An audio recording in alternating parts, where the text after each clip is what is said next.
So Paramatma says, idam shariram kaunteya kshetramitya vidiyate etadyo vittam prahuh kshetrajna iti tadvidah. Shri Krishna says, this body. Paramatma says, this body. Son of Kunti, Arjuna, is called the Kshetra. And the one who knows this body is called Kshetrajna. This is what the sages who have known these two entities have to say. This body is the Kshetra and the knower of the Kshetra is the Kshetrajna. This is what the Rishis, Munis, sages who have known these two entities have to say. Now this body is called Kshetra because by cultivating and protecting the desired results, the results could be material, intellectual and spiritual, can be obtained. However, we do not have to forget that body means not only this gross body, but it includes the mind and intellect also, because that is a part of our personality, our mind and our intellect. In fact, body means our personality. So even if we say Sharir includes our personality also. A normal man like us, he addresses all the material objects as this, that, this cow, that horse, that dog, this tree, meaning thereby that they are distinct from him, they are different from him, this. But sometimes he calls this body as I. If you ask him, who are you? He says, I, or my. But the fact is that this body, which is said to be I or my, is also this only. Like this tree or this dog or this elephant or this horse, Paramatma says, idam shariram, this body. This body. So this body is different than what we are. To signify that, Paramatma has purposely used the word idam shariram, this body. So the fact is that the body which is said to be I or my is also this only. That is separate from the self. Shri Krishna therefore says, idam shariram. Once a man was asked about his occupation. What is your occupation, boss? He said, I am a farmer. Oh, you're a farmer? But you don't look like a farmer. How much land do you have? He said, I have huge land. I have 5.5 feet of land. 5.5 feet of land? There was a loud laugh. How much can you raise in 5.5 feet of land?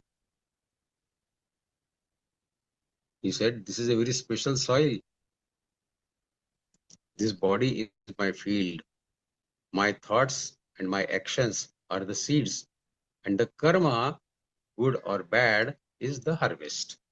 Bhagavad-Gītā is using the same image. Gita says, body and personality are very much like a farmer's field. In the soil of mind, we sow thoughts, desires, hopes, fears, resentment, and so on.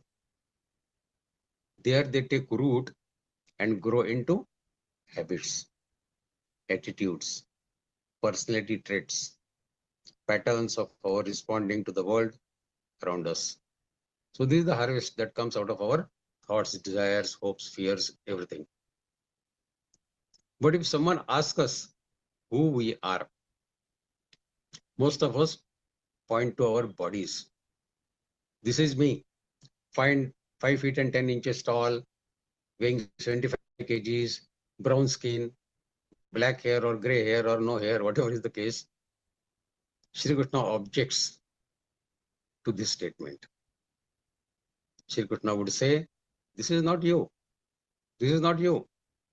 This is your field, your little garden. You are the gardener. You are not garden. You are the gardener. That means unless you know that you are not garden of this body and mind, how can you cultivate it? This is the essential message of this shloka, that we must know what is kshetra and what is kshetrajna. Then only we can cultivate this kshetra with proper crop, with proper karmas. In this adhyaya, Bhagavan Shri Krishna explains and distinguishes between kshetra and kshetrajna, the body and soul, and provides the means to attain moksha with this knowledge. By knowing Kshetra and Kshetrajna, it does not mean bookish knowledge of this. Matter of book reading, it's not a matter of book reading or mere intellectual understanding of the concept, but it is to be realized spiritually by feeling and realizing the soul. So when we talk of Kshetra and Kshetrajna, by just reading from the book is not enough. We need to understand what exactly it, and we need to experience it further. Next shloka, Paramatma says, Kshetrajnai chapi mam vidhi sarva kshetreshu bharata. Kshetra kshetrajnayor jnanai yatta jnanam matam mama. Kshetrajnai chapi mam vidhi sarva kshetreshu bharata. Kshetra kshetrajnayor jnanai yatta jnanam matam mama. My opinion. Kshetrajnam, the knower of the field. Api is definitely, certainly. Mama is me. Vidhi sarva, all body fields. Now we know Kshetra is body, Kshetra is the soul. So sarva kshetreshu, in all bodies, in all body fields. Bharata is calling for Arjuna, son of Bharat. Kshetra, the field of activities, that is the body. Kshetrajna, the knower of the field. Jnanam, knowledge of. Matam, mama, my opinion. So Lord says, he explains about the Kshetris.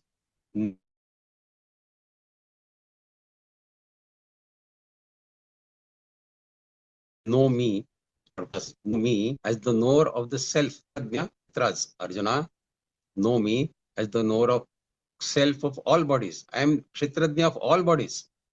Our soul is Kshetrajna of only our body. But Paramatma says, I am Kshetrajna of all bodies. The knowledge of Kshetra and Kshetrajna is considered as true knowledge by me. Mata Kshetrajnai chapmam vidhi sarva kshetreshu bharata kshetra kshetrajnayor jnanai yat jnan of Kshetra and Kshetrajna is the jnan, in my opinion.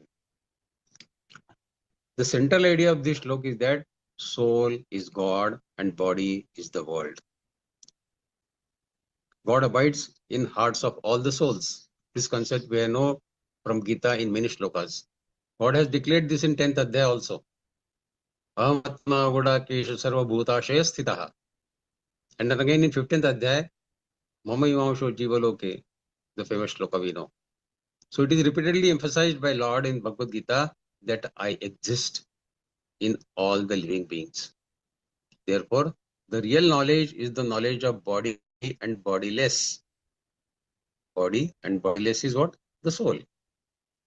The visible and invisible indweller in our body. In this action-based world, true action is not material action, but that action which does not bind us. And the real knowledge is that which liberates and does not bind us. So our action or knowledge should be focused on getting liberation and not getting bondaged.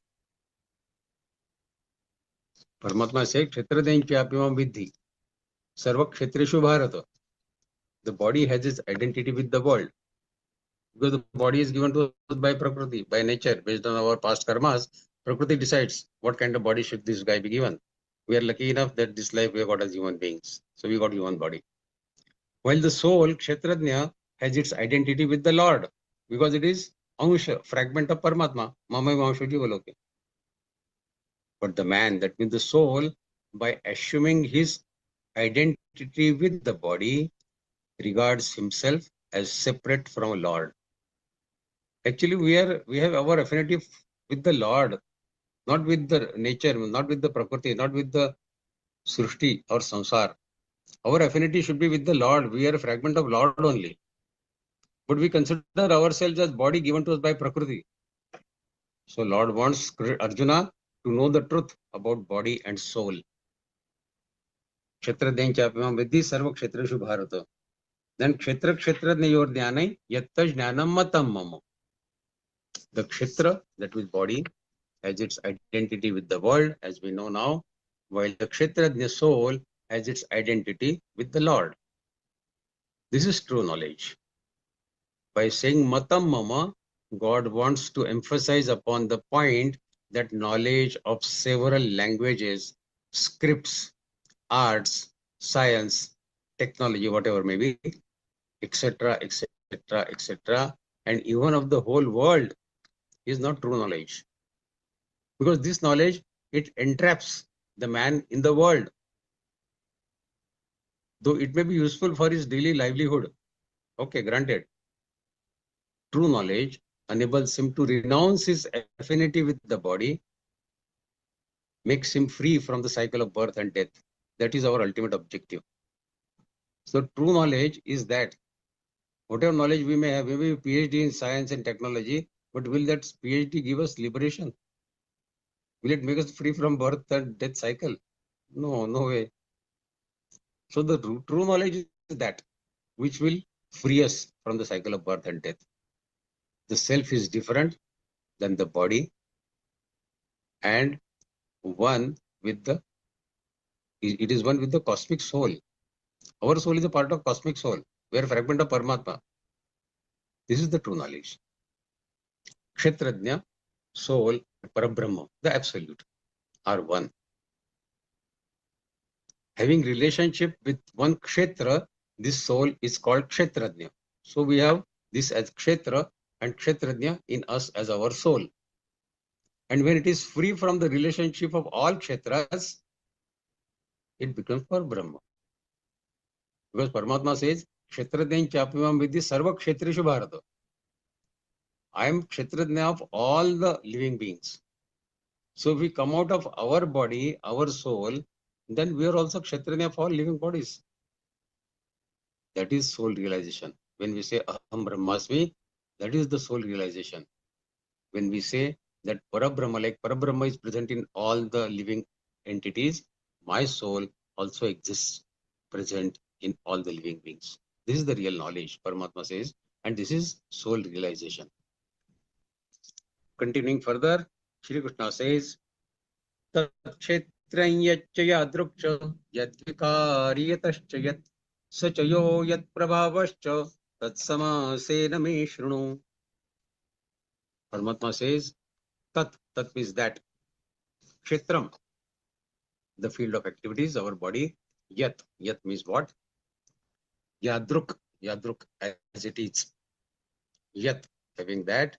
Vikari means something which undergoes changes, modifications, is called vikar. Yat, from which? Prabhava, influence, power. Samasena, in summary, in short, in concise form, in brief. Me, from me. Shrunu is to hear. So Paramatma says, in the earlier shlokas, second shloka, Lord had said that the knowledge of Kshetra and Kshetrajna is the true knowledge. Okay, understood. In this shloka now, third shloka, Paramatma further explains the distinction between the two, Kshetra and Kshetrajna. And he orders Arjuna to listen to the difference. Shrunu. Lord Krishna says, what is Kshetra and what is it like? What are its modifications, vikars, changes? What comes out of it? And of what it is made, Kshetra? And what is Kshetrajna? What is its glory? Hear it briefly from me. The detailed description of Kshetra and Kshetrajna, the sentient and insentient, I mean animate and inanimate, starts from this shloka. The next few shlokas elaborate the 4 points regarding the Kshetra and 2 points regarding the Kshetrajna. To further go deeper into the knowledge of what is Kshetra, how it is formed, and what is Kshetrajna, what is his role in knowing this Kshetra. This Kshetra, this body, is materially oriented. Its approach is gross and cannot know that invisible inner reality. This body is dealing with the outside world. It is not dealing with one who is sitting inside us. Since desire, lust, greed inhibit or occupy our body. Therefore, it hides the true knowledge from the human beings. The true knowledge is the soul. Mind and senses, due to ignorance, never look in that direction at all. They look always outside in the material world. They don't look inside. When the Sadguru is found, and through his grace, the way is known to discover the inner Purush, who is deep inside, behind the 9 gates of this body. Which are the 9 gates? Navadvare Pure Dehi. We have learned this in 5th Adhyay. 2 plus 2 plus 2, 6, 7, and 2 gates of body disposal waste. So these 9 gates, we are living in this city of 9 gates. The Purush has occupied temporary place in this 9 gate body. Then only the chaos and bliss dawns when we know where the Purush stays in this 9 gates of our body. So it is the grandeur of this Purush.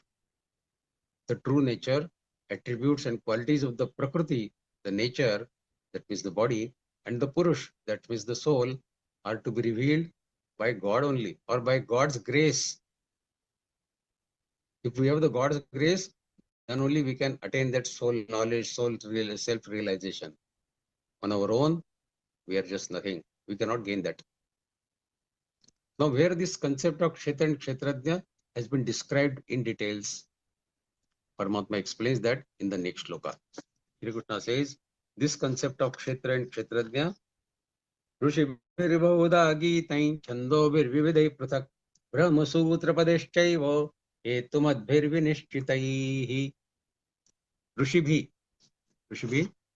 the sages, the learned people, Bahuda, in many ways, Geetam, described, Chandobhi, in the form of Chandas, Vedic hymns, tunes, Vividhai, various, Prathak, differently, in various ways, Brahma Sutra, it is a part of Vedanta, Brahma Sutra, Padai, the aphorism, Sutra, or Kahavat, what we call in Hindi, Kahavat. Hetu Madhvi, with the soul reasoning, conclusive logic. Vinishchitaha is certain. So Shri Krishna Bhagavan says, Rishibhir Bhavada Geetai Chandovir Vividhi Pratak Brahma Sutra Padeshaiva Hetu Madhvir Vinishchitai. This means the glory of Kshetra and Kshetrajna, the detailed explanation of Kshetra and Kshetrajna have been sung and related by rishis in many ways. Through great mantras, vibrant chants of various passages of Upanishads and Brahma Sutras. What is Brahma Sutra? That we'll see. Its glory, the knowledge of Kshetra and Kshetrajna, has been sung with firm conviction. People have experienced it. They're not giving a bookish talk. These Rishibhi, they have understood this concept. Hetu Madhur Vinishchitaihi. So with certainty they are explaining this concept of Kshetra and Kshetrajna. With firm conviction and with full faith. This has been explained by the sages. Now Sri Krishna is building the backdrop, creating the right background before he commences with this profound knowledge on Kshetra and Kshetrajna. The point to be understood is that without Purush, that means without soul, this body of Kshetra cannot exist. The fact that this glory has been sung by great rishis through mantras, etc., in the scriptures, Shruti, Vedas, Upanishads, and Brahma Sutras. It illustrates the power and purity of that effulgent Purush. He has been explained in so many ways at so many places by Rishibhi. Shruti is based on the realization of God knowing rishis. The rishis who have realized the God, their knowledge which they have spoken, heard, is Shruti. Therefore, its content are beyond doubt. People who have realized the God, if they are saying something, then their saying is without any doubt, no? Beyond doubt. What scholars and non-realized intellectuals write or comment that may lack sanctity and authenticity. People may write based on bookish knowledge, but people who have realized it, their knowledge has to be trusted, should be believed. So that knowledge has been heard without being spoken by anybody. They are Shrutis. The central idea appears that for higher knowledge about body and soul, Kshetra and Kshetrajna, Shruti and Brahma Sutra are the sources. And from where they have come? From Rishibhi, from the learned Rishis. But the description given by God in coming shlokas is the supreme truth about Kshetra and Kshetrajna. Now, what is Shruti? In Sanskrit, the word Shruti means what is heard. The text in Shruti is also called sacred pious text. This is because it has been revealed by God himself, Shruti. Thus they are unquestionable and very authoritative. The Shruti consists of 4 Vedas. Vedas have come from God only, which deal with different aspects of our Sanatan Dharma. And this concept has been explained in Vedas, in Shrutis of Vedas. So that means they are beyond doubt, because they have come from the God only.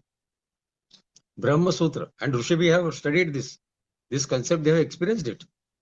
The mentions in Vedas have been studied, experienced, and based on their experience only, they have narrated the detailed difference between Kshetra and Kshetrajna and the attributes of both of them. So this is to be trusted, this is to be believed. Brahma Sutra. Brahma Sutra consists of 555 aphorisms or sutras or kahavat, what we call, in 4 chapters. Each chapter being divided into 4 sections each. So these 555 aphorisms have been divided into 4 chapters, and each chapter having 4 sections each. The first chapter is Samanvay, harmony. It explains that all the Vedantic text, it talks of Parabrahma, the ultimate reality, which is the goal of human life. So Brahma Sutra explains this concept of Parabrahma, of the Paramatma. And in this chapter, Shri Krishna puts forth those very truism of Brahma as given is Brahma Sutra.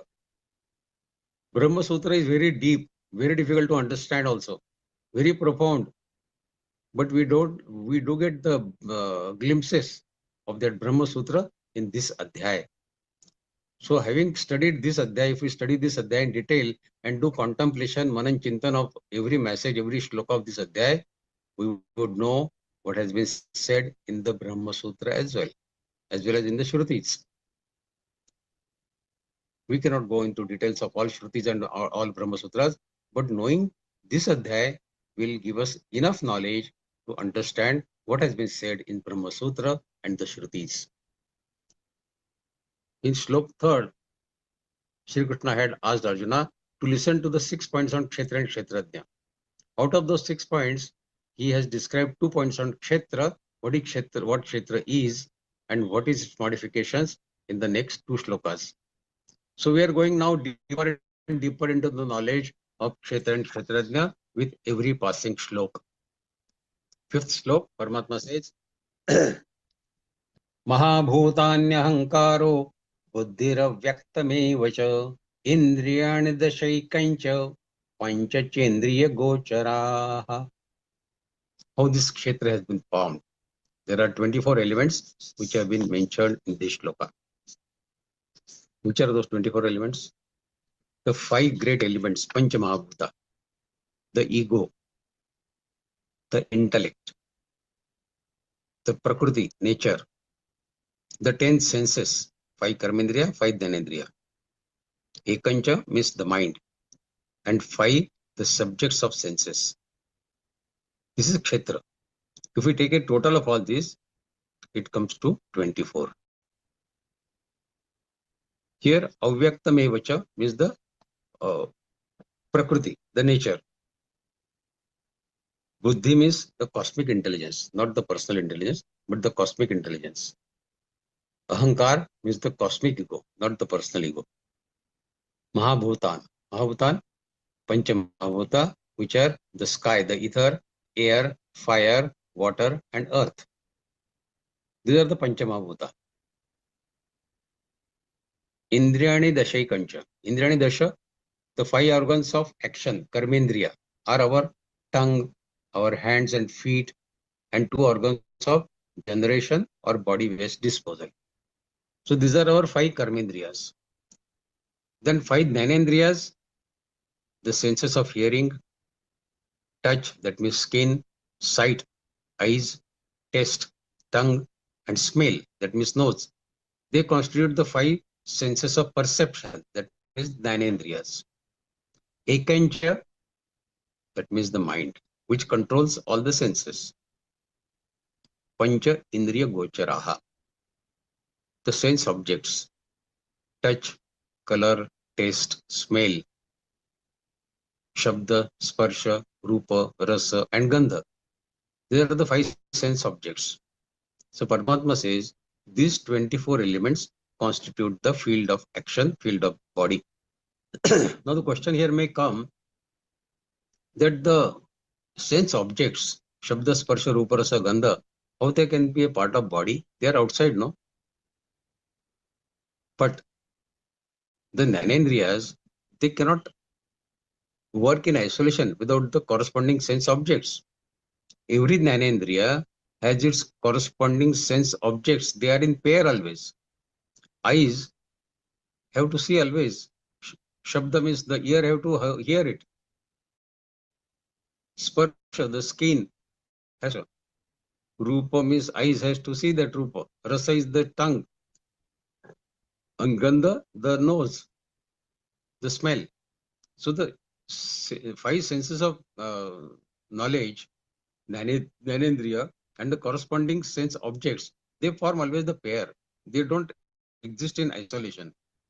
That's why these sense objects also form the part of human body.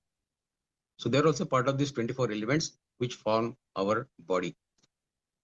Mahabhutanya hankaro buddhiravyaktameva cha indriyani dashaikancha pancha kendriya gocharaha. So now we know what our body consists of. But is the end? No, it has some more than this. What else? Ichcha dvesha sukham dukkham sangataschetana dhritihi etat kshetram samasena savikaramudarutam. Ichha, desire. Dvesh, hatred, aversion. Sukham, happiness. Dukkham, distress, sadness. Sanghat, the aggregate gross body. Chetana, the consciousness, the living symptoms. Dhriti, conviction. Etat, all these. Kshetram, the field of activities, that means body. Samasena, in brief, in summary. Savikaram, with whatever changes, modifications, interactions goes in them. Udharatam, exemplified. So Paramatma says desire and aversion, ichha dvesha, pleasure and pain, the body and consciousness, that means the life breath, firmness, these comprise the kshetra. These are in addition to those 24 elements of which it is composed of. So ichha dvesha sukham dukkham sangata chetana dhriti. These are also form of the part of our body. And with its modification has been described briefly. Now what is ichha?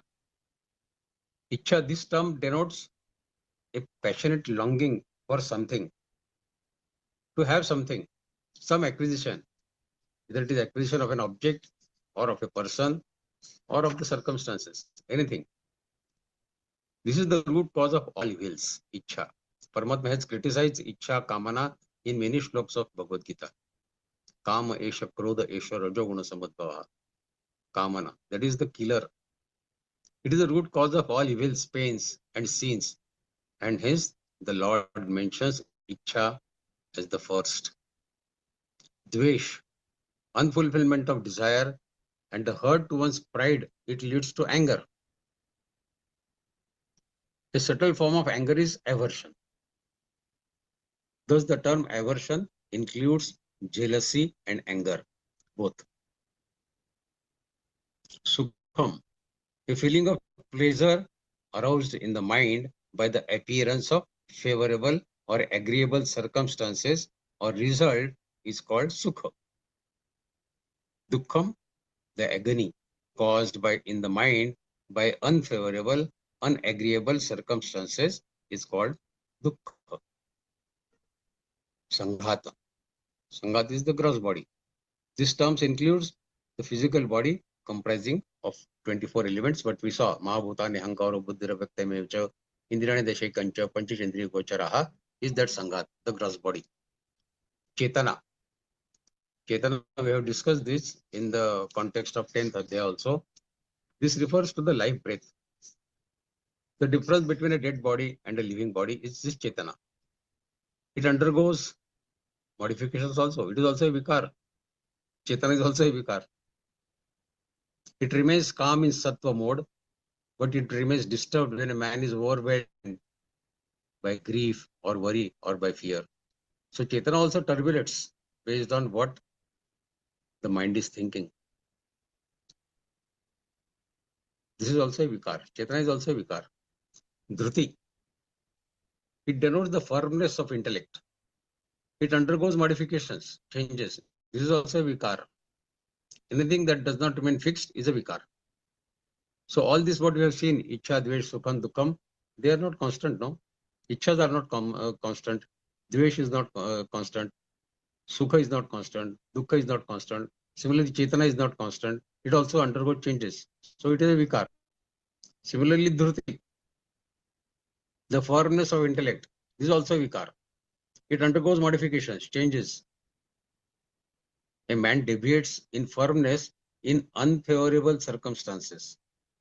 Sometimes he is firm, while other times he deviates from firmness. The firmness slackens. Sometimes he is more firm, sometimes less firm. Being subject to change, it is a modification. So it is a vikar. Dhruti also is a vikar. This is the brief description of Kshetra with its modification, its vikar. So we have seen Kshetra consisting of 24 elements and 7 vikar. Ichha, Dvesha, Sukham, Dukkham, Sanghata, Chetana, Dhruti. These 7 are the vikar. And Mahabhutanya, Hankaro, Buddhira, Vyaktamevacha, Indrani, Deshekancha, Panchandriya Gocharaha are the 24 elements. This amply defines what Kshetra consists of. Now, when Kshetrajna, the spirit, out of ignorance, assumes its affinity with the Kshetra, with the body, evils such as desire and aversion, etc., are born in the Kshetra. In fact, Kshetrajna by nature is totally free from all kinds of evil and modifications because it is a part of Paramatma. So it has no evil, no modification, no vikar in it. But by assuming its affinity with the body, it feels whatever body is feeling, vikar of body is my vikar. If the body falls sick, he says, I am sick. If the body commits some sinful act, he said, I have done some papa karma. If the body is happy, he says, I am happy. I am dukhi, whatever. It is affinity between the two which is responsible for all the evils and modifications. If a striver realizes that he is different from body and he has an identity with the Lord, not with the Prakriti, not with the nature, but with the Lord, he becomes free from all evils and modifications. But for that, we have to realize the soul, we have to realize the God. Then only this vikar can disappear. On self-realization, the desire, aversion are totally destroyed, annihilated. Such a realized soul is conscious of pleasure and pain, etc. वो बुद्धू नहीं है. He understands what is pleasure and what is pain. He has realized the soul, but that does not mean he does not understand what is pain and what is pleasure. He understands. He understands what is favorable and what is unfavorable. Of course, yes, he understands. But that does not cause any modification in vikar in his mind. His antakaran remains the same with both favorable, unfavorable, sad, happy. His antakaran doesn't change. It does not go under any vikar changes, modification. He does not feel happy and sad internally. Externally, he may even shed tears. We see many Santa Mahatmas crying or laughing loudly. but internally they are not moved at all. So self-realized people, they are without desire, without aversions. This is the difference. It means that four evils, the desire, the aversion, the pleasure and pain, which were due to identification with the body, are totally destroyed when we do attain the self-realization. Three modifications, the vikar, that means sangat, chetana and dhruti, the gross body, the life force and the firmness of intellect remain in this life, but they do not affect him. When man identifies himself with the body, evils such as desires and aversions are born and they affect him. Therefore, the Lord in the next 5 shlokas under the name of Jnana, wisdom, Sri Krishna is going to enumerate 20 virtues. 20 virtues to do away with this assumed identity of Kshetrajna with the Kshetra, of the soul with the body, which is the epitome of the Jnana. If we have this Jnana, nothing else remains to be attained then. So Paramatma says in Shlok 7, Amanitvam vadambitvam ahimsa kshantirarjavam acharyopasanam shaucham स्थैर्यम आत्म विनिग्रह. अमानित्व, humility, मानी नहीं रहने का, अमानित्वम, humility. अदम्भित्वम, अहिंसा, शांति, राजवम, राजवम is simplicity. Acharya upasanam, approaching the spiritual master, giving him the, rendering him the service. Acharya upasana. Shocham, Shocham is cleanliness of body and mind both. Sthairya, steadfastness. And Atma Vinigraha, the self-control. So Paramatma says, out of 20 virtues, some are included in this shloka. Which are those virtues? Absence of pride. If we have absence of pride, we go away from I am body feeling. Freedom from hypocrisy, adambitvam, non-violence, ahimsa, forgiveness, straightforwardness, service to Guru, Acharya Upasanam, purity of body and mind, Shaucham, steadfastness and self-control, Atma Vinigraha. Amanitvam, first virtue is Amanitvam. Absence of pride is known as Amanitvam. It is the superiority complex due to either whatever possessions we have. I have 2 houses, 3 cars, 4, whatever it is. Possessions of the arts, of the virtues, of the wealth, of the abilities that we possess. Now this superiority complex is caused by one's identity with the body. The soul does not have this feeling of superiority. The body. And we know body includes mind and intellect, both. Body means not only gross body, it includes mind and intellect both. A person attaching less importance to his possessions can thus, therefore, follow the path of spirituality more speedily. Now, what is the remedy? How can we reduce this affinity to our possessions and all that?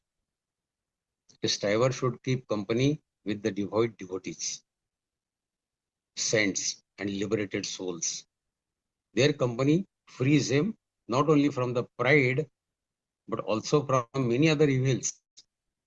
So a good company, it can give him this attribute of amanitvam. The sadhak, the striver, should make it a habit to honor and respect others to get free from pride. To say some good words of appreciation for others, we find it very difficult to speak good about others. Because our pride gets hurt. Oh, I'm calling this better than me, that means. But he can form this as a habit only when he considers others as superior to him. In every respect. It is a rule that everyone has some specialty. Even person is outwardly very bad, but definitely he possesses some good attributes, some good qualities. Our approach normally is to point out the shortcomings of that person, our approach should be to appreciate the good quality that he is possessing and honor him for that. So this will directly reduce our pride about ourselves. Therefore, a striver should respect others, keeping their uniqueness in mind. This person is good in this, so let me focus only on his goodness. One caution the striver should keep in mind is that when he is honoring others, he should not expect that that fellow will also honor me in return. That expectation should not be there. Adambhitvam. We have discussed Dambha. Dambha is what you are not showing that. And what you are not, you are trying to show that. A very rich person, a Marwadi, very rich person, he is purposely wearing torn clothes because he is afraid that if he is in good clothes and remaining good, then people will ask money from him. Oh, he is a very rich fellow. So he purposely uses very old torn clothes. This is Dambha. While a poor person, to hide his poorness, his poor, not rich, he wants to show himself as rich, he will try to hire good clothes and wear those.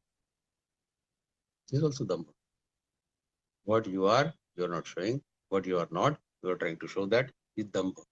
Adambhitvam is hypocrisy, means putting on false appearances of virtues and goodness for the sake of honor, prestige, worship, whatever. A sinner in the company of virtuous people exhibits himself as a devotee, a righteous or a charitable person. He is also a hypocrite. Absence of this sort of hypocrisy is adambhitvam. What is the remedy? How can we become adambhitvam? The striver should fix the goal of his life as attaining a Paramatma only, and should ever get engaged in his spiritual practices without caring of what other people are talking or saying about him. He should be single focused on attaining Paramatma without caring about what other people are commenting on him. So that can become adambhitvam. Then ahimsa, non-violence. Non-violence means the total absence of violence. It contains inflicting no pain on anyone through body, through speech, and through mind. Violence can be targeted, can be done through these three sources, either body or speech or by the mind. There are 81 types of violences distributed in these three parts of body, speech, and mind. So what is the remedy? How can we avoid being violent? The striver should regard comfort, welfare, and service of others as his own. Because the self in every person is the same. Same Atma which is there in you is existing in others also. Sarvasya Amrisanna Vishto. So by developing this kind of understanding that same soul is existing in others also, which is existing in him, he develops non-violence in his behavior. By hurting them, I am hurting myself. Shanti, forbearance, forgiveness. He who has developed this feeling never thinks of punishing the evildoer. Now, how to develop this attribute? The devotee should develop a feeling that everything evil or wrong done to him does not affect his soul. If somebody harms you physically or financially, does it affect your soul? No, soul is not interested in knowing anything. So as the soul is free from any vikar, soul is not affected by any external things. This develops our thinking in forgiveness. That outwardly I may have suffered materially, but my soul is intact. Soul is not affected by whatever has been harmed, whatever harm has been done to me. So this will develop the sense of forgiveness in us. Secondly, he holds the self present in all beings. Now by mistake, if the tongue is bitten by the teeth, bolte bolte ho jata hai na many times, that the teeth, our own teeth, it bites the tongue, or while eating also. If we are eating and talking both together, it may happen inadvertently that our teeth bites our own tongue. Then in that case, do we punish the teeth? Do we hit the teeth? That why you have bitten that tongue? We don't do that, no? Because tongue is also ours and teeth are also ours. So this same feeling comes in this case of devotee. He thinks others also are with me only. They are a part of me only. This helps in developing the habit of forgiveness. Arjavam. Straightforwardness of body, mind and speech. Our behavior should be non-arrogance. Body language speaks a lot. So body should be Arjavam. By looking at body language, people should understand that this fellow is polite. Mind. Awareness of crookedness. Absence of crookedness. Deceit. Envy. Aversion. Instead of having serenity or benevolence or compassion. If we have this crookedness and deceit and envy, then our behavior will not be Arjavam. So absence of this in the mind will lead us to Arjavam. Speech. Arjavam in speech. Our speech should be without any taunting of others, any sarcastic comments on others, any malicious gossips, any pinching, harsh language. So use simple, true, agreeable and wholesome language. This will bring Arjavam to your speech. So your body, mind and speech should all follow this diktat of Arjavam. How to attain this? Superiority complex comes from identifying with the body. If we identify with the self, the complex goes off. And when the complex goes, the straightforwardness automatically comes in the body, mind and speech. So we have to cultivate this habit of bringing Arjavam in our body, in our mind and in our speech. Acharyopasana. A teacher who imparts knowledge and teaches good precepts to us is called Acharya. Here Acharya means the liberated soul who has attained liberation. Bowing to him, paying reverence to him, and serving him with body, mind, and speech in order to make him happy and translating whatever principles he has followed in his life in practice by us is Acharyopasanam. How to do this Acharyopasanam? The devotee, the striver who aims at God realization should serve the saints from his heart because their grace that bears the quick fruits. Without grace of Guru or God, you cannot attain anything in life. You should have this conviction that with the grace of Guru or Lord, that only will help me to attain what I want to attain in my life, and then act accordingly. Shaucham. Shaucham means external and internal purity. The body is purified by water and by soap, which we take shower every day. And the mind is cleansed by having divine traits, Nama Japa, reading a Bhagavad-Gītā, or while behaving, following the principle of mercy, following the principle of forgiveness, following the principles of generosity, that will shaucham for your mind. Sthiryam. It denotes the steadfastness, the firmness. The striver, the devotee, should be firm in his aim of God realization. In the face of difficulties, dangers, obstacles, whatever may come in the way, he should be marching ahead on that single pointed objective of his life of God realization. Amanitva and Atmanigraha. Atmavinigraha is the control over the mind, is Atmavinigraha. Being devoid of sankalpa, that means kamanas, desires in the mind, is expected by Atmavinigraha. One who has control over his mind, he only can attain this Atmavinigraha. That is in fact the meaning of Atmavinigraha. To have without any desires, sankalpa. Wherever the mind is going, running away from your place of meditation, catch it back again, bring it back there. The mind gets tired and it will start sitting where you are sitting for your meditation. Sixth Adhyaya teaches us this, Yato yato nischarati manaschanchala mandigra. So wherever the mind is flying here and there, you are sitting for meditation, the mind will go and sit in a mall or in a Pizza Hut. Bring it back. It will again run away somewhere. Bring it back. So this Atma Vinigra has to be there. Control over our senses has to be there. Now, each of these attributes, what we have discussed, for support of each of these attributes, different stories can be told, but that will be a very long discussion. Each of these attributes have relevant stories, but let us discuss only one for the time being. How sensitive we are for the people around us. There are good people around us, but are we sensible? Can we identify and act accordingly? Can we reciprocate? We take the benefits and then forget. The person who has written this article, he says, 2-3 days back, I had reached the school gate at 3 o'clock to pick up my 8-year-old daughter from the school.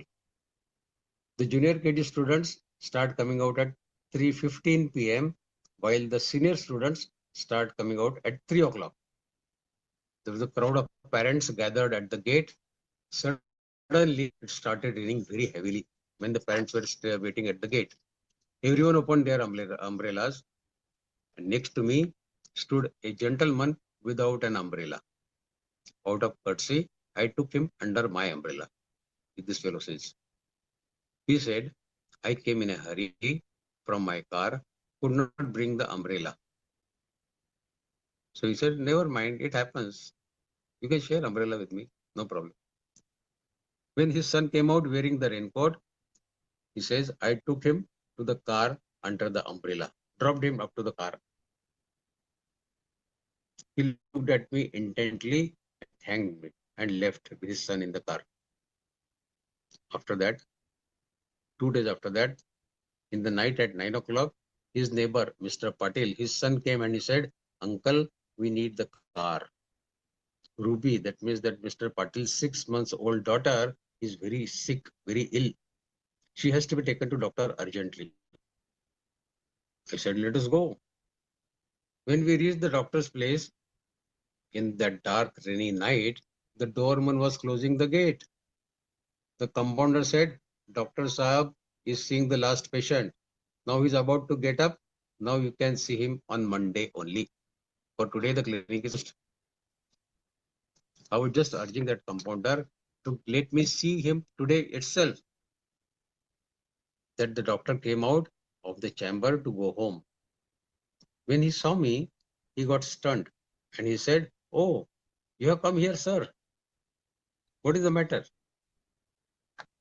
Needless to say that Dr. Sahib was the same gentleman whom I had taken under the umbrella a couple of days back to the car in the school. The doctor asked my relation to the girl. I said, no, she is my neighbor's daughter. My friend Mr. Patil, his daughter. We live in the same society. He saw the girl, wrote the medicines on paper and instructed the compounder. Give this injection to the girl immediately and give her the medicines for 2-3 days from whatever stocks we have. When I objected, he said, now where you will go in this rainy, dark night looking for medicines? And further sentence he said, which is important, he said, let me also get colored in the same color of you. You have shown me this color, so let me also get colored like you. Even after insisting a lot, the doctor Saab neither took the fee nor the price of the medicines and said to the compounder, sir is my friend here. Let him come whenever he wants to visit here. He came to drop us to the car and he said, sir, do selfless social workers like you live in this world? So the selfless service done without expectations by giving up the pride of our body, mind and wealth is what really gives a new dimension to our existence. And we start getting colored in the color of divinity. Then maybe we too start coloring the existence of others with the same color of divinity.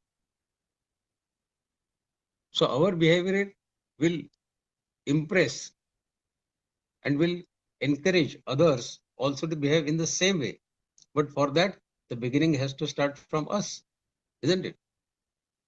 So by staying calm and conquering our emotions, we can become more sensitive, kind, generous, helpful, and loving to everyone around us. Okay, let us continue this discussion to the 8th sloka. Paramatma says in 8th sloka, Indriyartheshu vairagyam anahankara evacha janma mrityujara vyadhi dukkha doshanudarshanam. Further, we are discussing the 20 traits of coming out of I am body feeling. In that series, Paramatma says further about this sloka. Indriyartheshu vairagyam anahankara evacha janma mrityujara vyadhi dukkha doshanudarshanam. Very important sloka. Paramatma says, dispassion towards objects of senses. Indriyartheshu vairagya. Vairagya is dispassion. So dispassion towards the objects of senses, absence of egoism, anahankara, constant perception of evil and misery in birth, death, old age, and disease. Janma mrityu jara vyadhi dukkha doshanudarshanam. So constant perception of evil and misery in the birth, death, old age, and disease. These are the few ways. So first is Indriyartheshu vairagya. Indriyartheshu vairagya. It denotes the absence of attraction and attachment for all the objects of senses of this world as well as the next, in the form of sound, touch, form, taste, and smell, shabda, sparsha, rupa, rasa, gandha, which we enjoy by our senses. We have to attain dispassion for this. So how to attain this? Attachment to the objects of senses, it develops a sense of importance for them, which leads to the sins, papa, and deprives the striver of God realization. If you decide not to hear something, if you decide not to see something, if you decide not to eat something, you decide not to smell something, don't do it. Don't do it. Don't get attached, don't get attracted to it. Only by detaching from all attachments, we can get established in the God. Senses are there, they will always get attracted to the sense objects. But your Viveka Buddhi, the discriminatory intellect, what we have, we should decide what is worth seeing, what we should see and what we should not see, what we should hear and what we should not hear. There are umpteen number of attractions in the material world. Should we get attracted to every attraction in the world? Then when can we go ahead on the spiritual path? So Indriyartheshu vairagyam, we should have dispassion. And we should convince our mind that even great kings and emperors could not enjoy the sensual pleasures forever. Their bodies decayed and they died. When this thought comes to our mind that all these things are temporary, then we can have dispassion for this kind of sensual pleasures. Third thing could be the sensual enjoyments, it leads persons to grief and worry. Sense objects does not bless one with the imminence. This thought also develops dispassion for the sensual pleasures. Then anahankara evacha. Everybody feels I am the body. Identification of I with that body gives birth to I am body. The feeling I am body, it gives birth to egoism, ahankar. This identification of self with the body is the cause of man's birth in good or evil bodies. An affinity with the worldly objects and the feeling of superiority of these worldly possessions gives rise to the pride. मेरे पास 4 घर है, 4 car है. Here, ahankar denotes the anahankar. It denotes the absence of pride and ego, both. Now, how to attain this anahankar? The devotee, the striver, instead of finding faults with others, should try to find faults in himself. मुझ में क्या कमी है? And try to get rid of his faults. Or a striver should realize that the same soul pervades in all the bodies, so he is no different than others. So किस बात का अहंकार फिर? When all are same, why should I be ahankari? So that will lead him to anahankara. We have to train our mind in the message of Gita, and then we can become anahankari. And Janma Mrityu Jara Vyadhi Dukkha Dosha Darshanam. This is important. Janma. We have to see how every process is painful.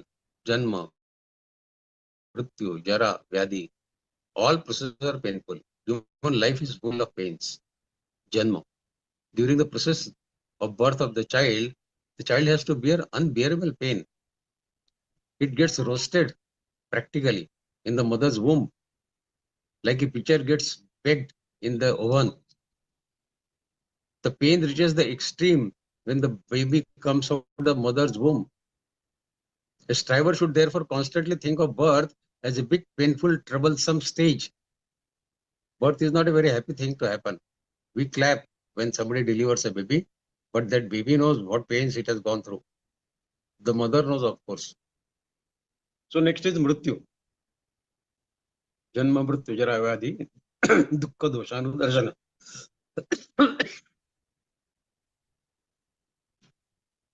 We know no one can escape the death. It is inevitable for one who is born. We know from second adhyaya. Jatasya hi dhruva mrityur dhruvai janma mritasya cha. One who is born is bound to die. One who is dead is bound to give birth. When a man has to leave the body, the residence, the wealth he has regarded as his own on his life causes him a lot of sufferings, a lot of mental agony. The last moment of death is as painful as hundreds of scorpions are biting at once. इतनी मेहनत से सब कमाया, I have to leave everything here. Thus, a striver should constantly think that death is very painful. Whatever he has earned throughout his life, he has to leave everything here only. He cannot carry a single penny with him. So death is a very painful thing, physically also and mentally also. Jara, old age. In old age, the body, the limbs become weak, making the movement also very difficult. घुटनों में दर्द हो जाता है, cannot stand, cannot walk. Food digestion becomes very difficult, cannot digest the food. The members of his own family insult him. He spends his time getting saddened, remembering his glorious past. वो क्या दिन थे, जाने कहाँ गए वो दिन. And the struggle he has made for his life. Thus, the striver should always keep in mind that old age is quite painful. Vyadhi, the body is abode of various diseases, which are very painful. So there should be constant perception of pains caused by the diseases. So in fact, Janma, Mrityu, Jara, Vyadhi, this entire thing is painful only. And this darshanam, we should keep always remember. This will reduce our attraction towards body and towards life and birth. So the desire of pleasure is the root cause of all sufferings. When the root cause is removed, its effect is obviously gets wiped out. Therefore, Shri Krishna says, you should contemplate upon innate pain in birth, in old age, in sickness, and in death. Janma Mrityu Jara Vyadhi Dukkha Doshanu Darshanam. What is death? When it will happen? What will happen after it? One ought to ponder over these issues. And as far as the sensory gratification is concerned, one should reflect upon, is the momentary pleasure of sensory gratification worth pursuing? Do this experiment today or tomorrow. If you are not hungry skip the dinner. And if you do have the meal, then eat mindfully, meditatively, consciously. How? That we'll discuss. Watch the entire process like a detached observer. Eyes observing the food, movement of fingers while breaking the piece of chapati, the part of fingers experiencing the touch of the chapati, the movement of your arm and the hand while dipping the chapati in that lentil or the vegetable, and also while putting that morsel in your mouth, how it feels on the tongue, movement of jaw, movement of teeth as the food is chewed. Experience all this. Observe the food being swallowed. It is possible to observe the entire passage of food through the food pipe of our body.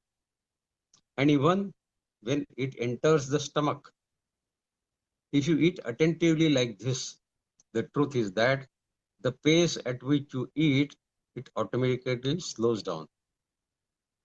Secondly, the quantity too will reduce for you to remain watchful throughout.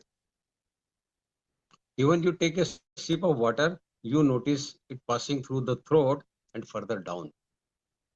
And when you eat less, then there is no need to observe the fast.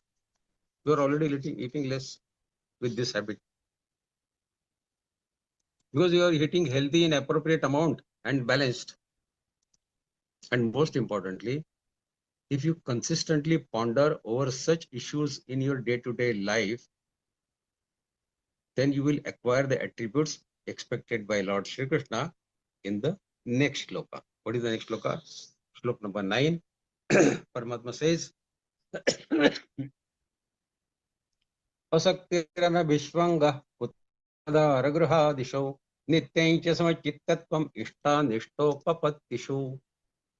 Non-attachment, non-identification of self with putra, son, wife, home, and the like, and equanimity in all desirable, undesirable happenings.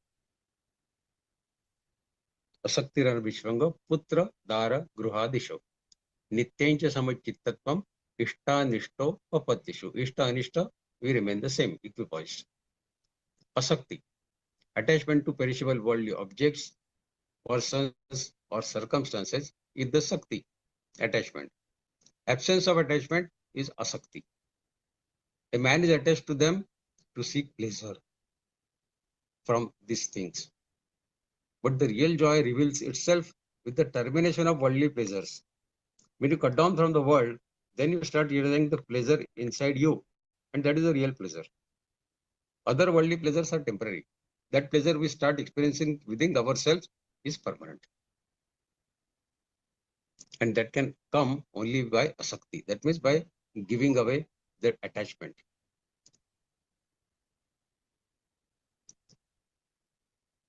Next is Putra Dara Grahadisho. Rana Vishma Putra Dara Grahadisho.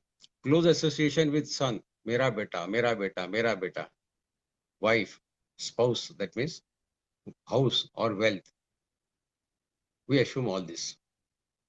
A man is so much identified with all this that he regards the sickness of his son or wife or the close relative as his sickness, the death of somebody as his death. But this attachment should be done away with. These relations are temporary.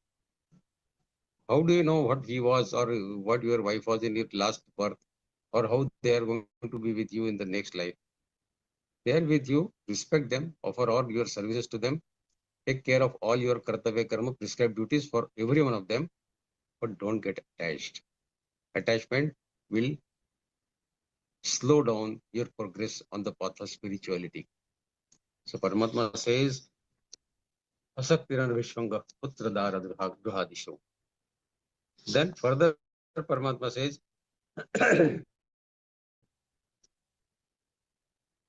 Nityaja Samachittatvam Ishtanishtopapatishu. Absence of joy and attachment in favorable circumstances and absence of grief and aversion in unfavorable circumstances is equanimity. We should learn to look at them in equanimity. And equanimity is the principal foundation of Bhagavad Gita. Samatma yoga uchyate. So in that state, the devotee, the striver, remains unaffected by all desirable or undesirable happenings. Because he is equipoised. Whether good is happening or bad is happening, he is equipoised. Desirable, undesirable, equipoised. Favorable, unfavorable, equipoised. So it doesn't affect him. It's not that he doesn't understand it, but it does not affect his antakaran. He remains fully devoted to his final objective of the life. This should firmly believe that desirable as well as undesirable circumstances are only a means to realize the God. Good happening, it is a means to attain God. Bad is happening, it is also a means to attain the God. Okay, we go to the next sloka, 10th sloka. मयि चानन्य योगेन भक्तिरव्यभिचारिणी विविक्तदेश सेवित्व मरदेर्जन संसदि.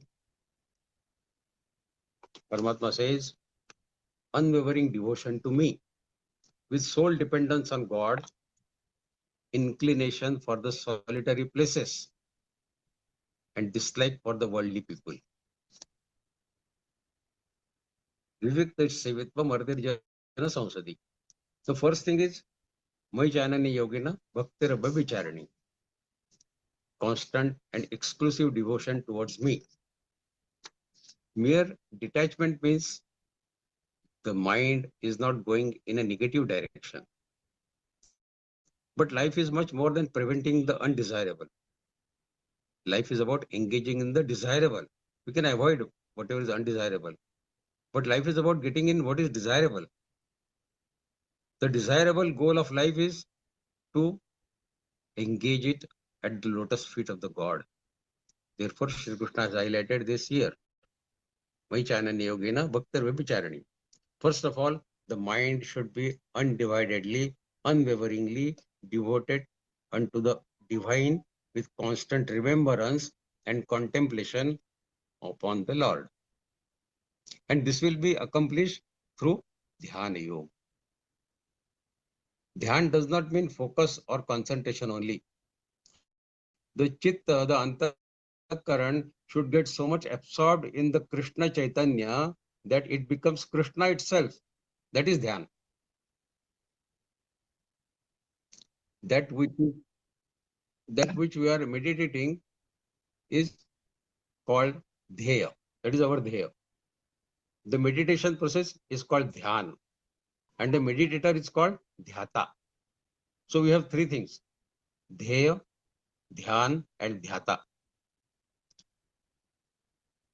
To begin with, all these three, dheya, dhyan, and dhyata, they appear separate.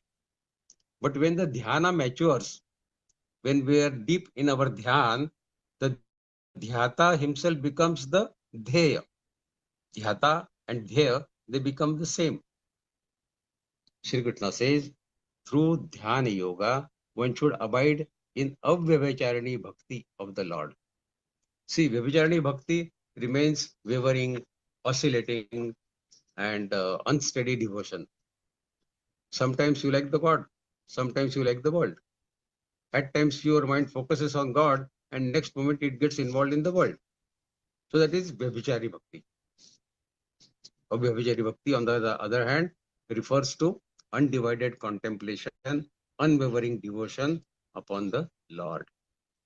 One can say that vyabhichari bhakti is akin to infidelity, whereas the avyabhichari bhakti is uncompromising fidelity to the divine. The next virtue Shri Krishna talks about is about the preference for solitary places. Vivikta desha sevitva. Now, most people find isolation very difficult, such that even they live in ashram or in a cave, saying that we want to go. They leave their family and they go and stay in ashram or in a cave. They will find someone or the other whom they can make their companion there. And ironically, they thus end up in forming those very worldly relationships which they had tried to give up. And that is the reason they have come here. but they find some new companion, new friend here, new acquaintance here. Seeking companionship is a human weakness. There is a perceived notion to have a shoulder to cry upon. Everybody is searching for a shoulder to cry upon. To have someone who will comfort you, who will support you. Thus, be very careful, for the mind has a perpetual tendency to play this game of attachment. Your mind to seek outside, it is a crowd of people, and inside, it is a crowd of thoughts. So even when you sleep, you dream, and dreams are nothing but visualization of your thought. So you have to you have to come out of this crowd, not only human crowd, but even from the crowd of your own thoughts. This is why one barometer of your spiritual progress is your sleep, your dreams. As your practice deepens, the frequency of dreams reduces. That is the test. Shri Krishna says, the devotee, the seeker, should like being alone. Vivikta desha savitva. Should prefer living in solitary place. See, Krishna is not asking us to relinquish the world, but a seeker should be glad to get opportunities of being alone, and should be grateful for such opportunities of solitude if he gets one. Moreover, a seeker ought to have distaste for crowd and pursuers of sensory indulgences. Because in the crowd of common people, when you talk, 99% of the talk will be about either love, hatred, gratification of senses, something like that. Very rarely you will find people talking about spirituality. So keep away from such crowd. Bharadari asamsadi. And if it becomes unavoidable for you to avoid that event, there is a crowd of people and who are engaged in talking only material things, and some program is going on here and there, then the seeker should watch the variety entertainment program that is going on at that event, rather than getting involved in such meaningless discussions of sense gratification and hatred and other things. So this is another message. These are few of the steps which Paramatma is explaining. Mai chanani yogena bhaktir vicharani vivikta savitva marateri jana samsadi. And with the next law, we'll conclude these 20 virtues which Paramatma is saying about Jnana. Shloka 11. Adhyatma jnana nityatvam tattva jnanartha darshanam et jnanamiti proktam ajnanai yadatonyatha. Continuous faith in the soul knowledge, understanding the tattva jnana, ultimate real truth, and thus seeing God everywhere. This is regarded as knowledge. That which is contrary to this is deemed as ignorance. Adhyatma jnana nityatvam tattva jnanartha darshanam etaj jnanamiti proktam ajnanai yadatonyatha. Shlokas covered so far in this adhyay, specifically from Shlok 7 to 11, these 5 shlokas, they relate to the Jnana Yoga. Here Tattva Jnana means the God. To see and feel God in all events, all objects and experiences is the emphasis of these 5 shlokas what we have learned. The true knowledge, the Tattva Jnana, can be realized by opening the inner vision, the spiritual eye. Only that vision can see and grasp the spiritual vastness. The sense knowledge being incapable of knowing the reality, it amounts to ignorance. Because only spiritual knowledge can see the hidden truth. Material knowledge, on the other hand, on the contrary, it covers the true knowledge. Adhyatma jnana nityatvam, constancy in spiritual knowledge. To theoretically know something is not enough. Everyone knows that anger is not good and must be avoided. But most of us give vent to it repeatedly. We have to learn to practically implement the spiritual knowledge in our life. Bhagavad-Gītā is not only for reading, it is for implementing in the life. This does not happen by hearing profound truth just once. After hearing them, we should repeatedly contemplate, do manan chintan upon them. Such mulling over the divine truth is constantly in spiritual knowledge that Sri Krishna is talking about. Adhyatma Jnana Nityatvam. So you read that Adhyatma and then do Manan Chintan contemplation is Adhyatma Jnana Nityatvam. Then philosophical pursuit of the absolute truth, Tattva Jnanartha Darshanam. Even animals engage in the physical activities of eating, sleeping, mating, and defending. However, the God has specifically blessed the human beings with the faculty of knowledge. This is not to enable us to engage in the material activities in a way superior to animals. What they are doing, we'll do it in a better way. It is not given for that. We do it in a deluxe way. They are doing a simple way. We'll do the same activity of eating, sleeping, mating, defending in a deluxe way. No, Paramatma has given us that faculty of knowledge for this. But for us to contemplate on few questions. Questions like, who am I? Why I am here? What is the goal of my life? How was the world created? What is my connection with that creator? How will I fulfill the purpose of my life? To contemplate on these questions, Paramatma has given this faculty of knowledge to human beings. This philosophical pursuit of truth takes our level of thinking to above the animal kingdom and leads us to hear and read about divine knowledge, divine science of God realization. So we need to use our intellect, our faculty of knowledge for this purpose. All the habits, the behavior and attitudes described in this adhyay thus far result in growth of wisdom and knowledge. The opposite of this are vanity, hypocrisy, violence, vengeance, duplicity, disrespect for the God and the Guru, uncleanliness of the body, unsteadiness, lack of self-control, longing for sense objects, conceit, entanglement with spouse, children, home. So whatever 20 things have been virtues explained by Paramatma, if we go opposite of it, then that is Ajnana. Such dispositions cripple the development of self-knowledge. Thus Shri Krishna calls it ignorance and darkness. Inclination for solitary places. Unlike worldly people, devotees are not driven by the need for company to overcome the feelings of loneliness. They prefer solitude that enables them to engage their mind in communication with the God. They utilize that loneliness for communication with the God, not for sleeping only. Hence, they are naturally inclined to choosing solitary place where they are able to absorb themselves in the devotional thoughts so that they can communicate with the God. Then aversion to the mundane activities of the world. The sign of materialistic mind is that it finds pleasure in a talk about the worldly people and worldly affairs, gossiping. One who is cultivating divine consciousness, he develops a natural distaste. He doesn't like this. He hates this, on the contrary, for these activities, and thus avoids the mundane society. At the same time, if it is necessary to participate in it for the sake of service to the God, sometimes it becomes unavoidable.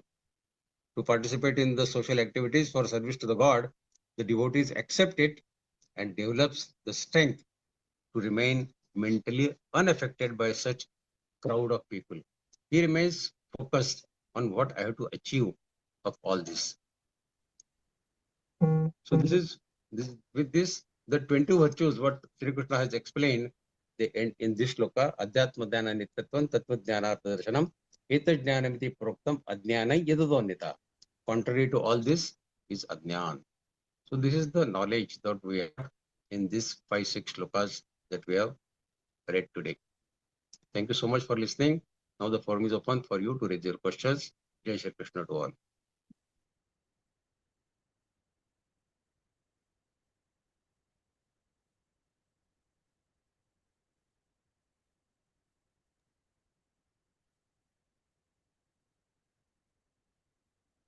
If anyone has any questions, feel free to raise. Krishna, so thank you so very much, Bhaiya, for this wonderful, wonderful session that you gave us. And आपके बोलने के पहले ही can you see how many hands has been raised, and it was such an amazing explanation of such a complicated, ऐसे क्षेत्रज्ञ सुनने से easy लग रहा था, but we all know that this was so complicated, and to understand the difference between science and the scientist and क्षेत्र, और भैया जितने सुंदर से हमें समझाते, जिस तरह के एग्जाम्पल देते हैं, पर फिर भी I can see that so many questions today. So let's start with Uma Didi. Uma Didi, unmute कीजिए और भैया से अपना Jai Shri Krishna, sir.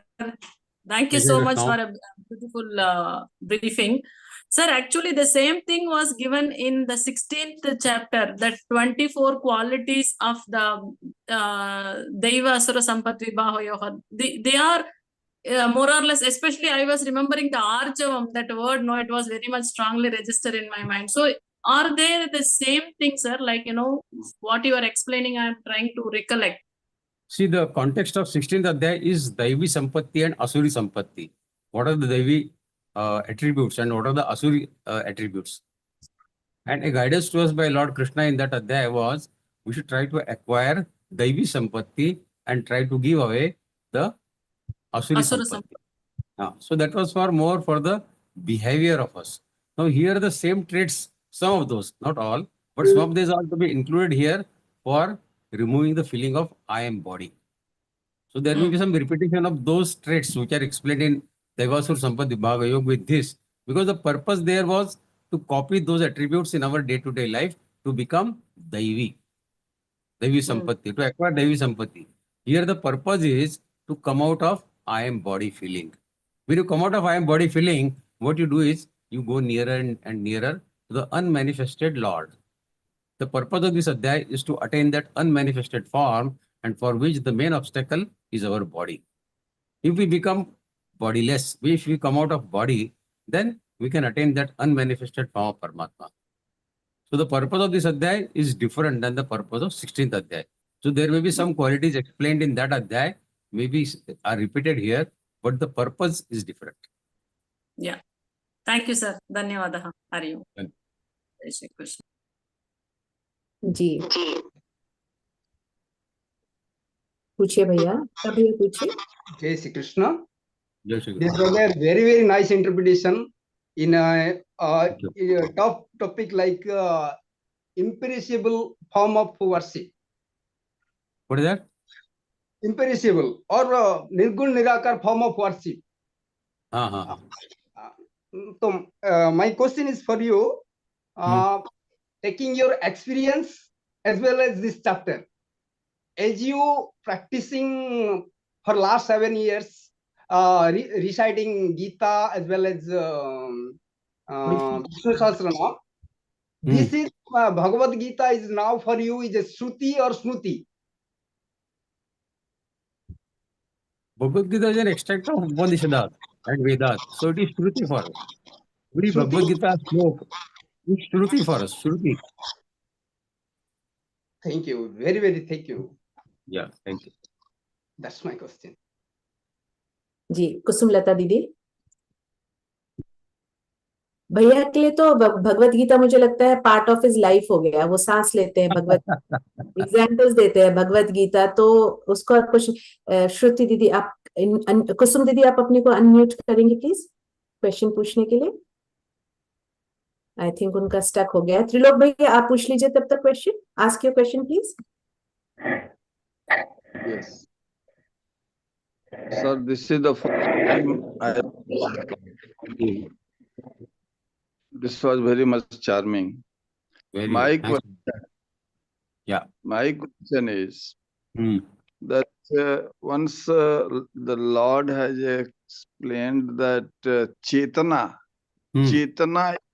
is also a vikar. Yes. So once Chetana goes out of body, then the matter of Kshetragya itself, again, I am unable to understand that once Chetana is away from this Kshetra, then how the Kshetragya will reside in it? And I am unable to understand. Please explain this matter again. Okay. I understand your point. When the Chetana leaves the body, how Kshetrajna can survive? That is the question, isn't it? Yes. So definitely, the Kshetrajna's survival is not based on body's survival. The body is surviving based on Kshetrajna's presence in the body. Okay. So Kshetrajna's survival is eternal. He will continue to survive without body also. The body cannot survive without the Kshetrajna, without the soul. So when the Chetana leaves the body, when the body becomes dead, the Kshetrajna, he has already found another body. He is without body. He has already gone out of body, and then he is in the unmanifested form till such time that he finds a body suitable for the karmas of his past lives. So until that time, the soul, it remains in the unmanifested form. This we have learned in Second Adhyaya also, that in the beginning we were unmanifested without body. This is our madhya, when we are in the manifested form with the body. And at the end of life, when the body is not there, we again go back to our unmanifested form. So in the beginning and in the end, we are always in the unmanifested form. Only in the middle, we are in the manifested form. So the Kshetrajna is always there. He was there in the beginning, he is here in the middle, and he will continue to be there in the end also. So whether But that Kshetraj will not be in that particular Kshetra. He will not be there. Of course, yes.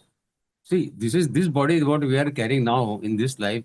Is it the first body that the Kshetrajna has occupied? No. We have occupied several bodies in our past lives. This may be the 100th body, probably. We don't know how many. So Kshetrajna is free to acquire bodies. After the body becomes dead, he will be acquiring new bodies. His functioning does not depend on the body. Body's functioning depends on him. So he will acquire another body. I thought by realizing by the process of breathing, can we realize the Kshetrajna or not? See, when we are doing breathing, we are not realizing the Kshetrajna. Body breathing is a normal process which goes on without even our thinking. It happens naturally. Do you have to think for breathing? Do you do the breathing? No, the body does the breathing. If you do the breathing, if you take the pride that I am doing the breathing, then you stop the breathing for 5 minutes. Can we do that? We cannot. It is not under our control. It is under the control of nature, Prakriti. We are governed by Prakriti only. So that's why the body functions are dictated by the Prakriti. What we have to do is guide our karmas towards the soul to realize the God. Soul realization is equivalent to God realization. We have to look inward. That is the message. And for that, we have to leave this I am body feeling. And these 20 traits, what we have enumerated today, right from slok number 7, Amanitma Vadambitma Himsa Kshanti Rajyavam Acharyo Pasanam Shocham Ser Matminigra India Atish Vairagyamanam Karyo Chetan Murtiyar Dukata. All this and last sloka Adhyatma Dhyana Nittatvam Tattad Dhyana Darshanam Etaj Jnanamiti Proktam. This is called Jnana. Ajnana Yedodanyata. What is contrary to this is all Ajnana. So if Amanit, that means don't be very, don't carry pride about whatever you have. If you carry pride, that means you are on the path of ignorance, on the path of darkness. If you follow the path of amanitva, then you are on the path of spirituality, on the path of knowledge, on the path of light. So like this, all these 20 traits, what have been mentioned by Lord Krishna in this adhyaya so far, are for marching on the path of light or the path of knowledge. Anything contrary to this is leading on the path of ignorance or path of darkness. The choice is ours. Whether we want to go on the path of ignorance and darkness or whether we want to go on the path of light and knowledge. The 20 points, if we follow, we are right on the path of knowledge and light. If we don't, then we are on the path of ignorance and the path of darkness. Choice is ours, what we want to do. Sir, thank you. Thank you very much. बहुत धन्यवाद आपका. बहुत धन्यवाद. इतना सुंदर question पूछने के लिए. Such a lovely question. कुसुम लता दीदी. जय श्री कृष्ण भैया didi everyone. Bhaiya I have a general question जी वो आपको पूछने के लिए I was thinking so many days. What happens to the atma of person who commits suicide? See, Atma is not interested whether it is a natural death or somebody has committed a suicide. He is leaving the body. He is leaving the body. It is the karma committed by the body. If somebody commits suicide, the Atma is not committed suicide. Atma is different than body. So the Atma will get another body. But since this body has committed a sinful act of committing suicide, and this body and this soul was considering this body as I am body, then that is registered as a papa karma committed by him, and it will be accordingly decided in his karma samskar. His karma samskar will get polluted, will get blotted with this suicide. Because Paramatma doesn't expect anyone to commit suicide. He has given us the life. You have no right to give up that life. Only he has that right. If you take away that right from Paramatma, then you are definitely insulting God. Anybody committing suicide, you are taking away the right of Paramatma. Are you thinking yourself to be God or what? No, he will not attain moksha, definitely for not. Anyone committing suicide will never get moksha. Will never get moksha. That is just a pap karma. It is a papa karma. Of course, there are Jain munis and sadhus who relinquish their body. So relinquishing the body and committing suicide are two entirely different things. It is a spiritual sadhana when they purposely stop eating and drinking and they are always devoted to the God only. So in their thoughts, they are thinking of God only. While suicide people commit because they are fed up with the material world. Either somebody has lost his love life, somebody has lost money, somebody has lost relationship, something like that. So out of frustration, if somebody is leaving this world, committing suicide, it is a papa karma. But if people are doing fasting and then relinquishing their body as a part of spiritual sadhana, then of course they will attain the Paramatma. Thank you, Bhaiya. Thank you, Bhaiya. Thank you, Didi. G.K. Ji. Namaste, sir. Jai Shri Sir, Krishna. I have two doubts. One is once you enter your mother's womb, all Yeah. these elements will be there, na? Till your death. Yeah. Yeah. Till Yeah. your death. Then how about other 12 that Prakriti ka saath mein Kshetra Kshetrajna, totally 36 are there, na? So other 12 also will be there. Which 12? No, totally 36. She told. No, not 36. 24 elements and 7 vikar. 31 only. Indriya Deshikancha Panchachendriya Gocharaha. These are the 24 elements and Ichha Dvesha Sukham Dukkham Sangada Chetana Dhruti. These are the 7 vikar. So 24 elements and 7 vikar, they form the body. Okay, but these 7 will not be there, na? After your death. I mean, everything will be there till birth to death. You see, this vikar will not be there, but these vikar have already created the havoc. They have already played their role, good or bad. Ichha, Dvesh, Sukha, Dukkha, all they have created their role in the committing of karmas by that body. So whatever good or bad these 7 vikars have to do, they have already done that. After death, of course, there is no Ichha, there is no Dvesh, because there is no activity in the body. When the Chetan of the body has gone, there will not be any Ichha, Dvesh, Sukha, Dukkha, nothing will be there, isn't it? But before the body is left by the prana, by the Chetana, these 7 vikars have already spoiled the record of our karma or improved, whatever way.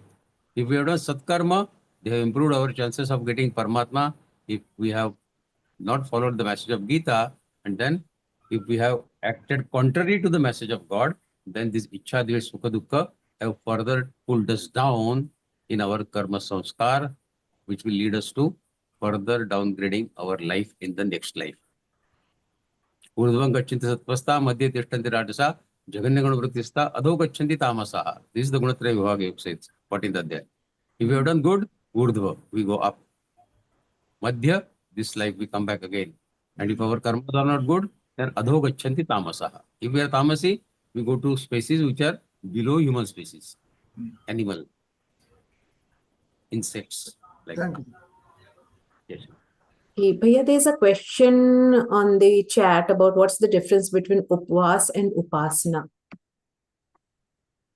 Upvas is for your senses. Upvas does not mean only you don't eat anything.